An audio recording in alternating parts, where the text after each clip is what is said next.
Makadawat gayod og anniversary bonus ang mga kawani sa Kapitolyo. Hinoon dili kini sama kadako sa unang pipila ka tuig nga si Gobernador Gwen Garcia nagalagad sa iyang unang tulo ka termino isip gobernador. Sukwahi kini sa mga nauna ng mga balita nga way madawat nga anniversary bonus ang mga kawani sa Kapitolyo. Apan gitataw sa gobernador nga sama sa nauna na niyang giingon atol sa General Assembly sa mga kawani sa Kapitolyo, dili lang kayo dako ang kantidad sa bonus. Midugang si Gobernador Garcia nga dili na niya kinahanglan ipahibaw pa ang bahin sa paghatag sa maong bonus. Ako na lang na ipadiretso distribute. I will stop the habit of the speech cube. Ako ginang i-announce.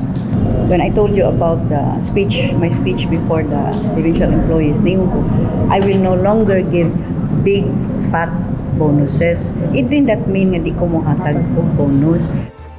Ang Hunta Provincial may pasar og supplemental budget niadtong Lunes. Ang supplemental budget number 1 nagkantidad og 1.38 bilyones ka pesos og 5 milyones niini gigahin alang sa anniversary bonus.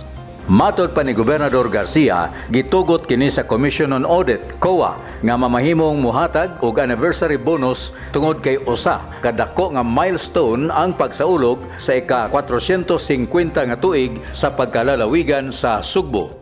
Matod pa usab ni Budget Officer Amy Hingoyon, dili mula pa sa 3,000 pesos ang bonus nga madawat sa matag kawani. Midugang si Hingoyon nga makadawat sa bonus kadto lang mga kawani sa Kapitolyo nga nag-alagad sud sa dili mo minus usa ka tuig pag-abot sa Agosto 6. Sam Costanilla, Balita sa Sugbo.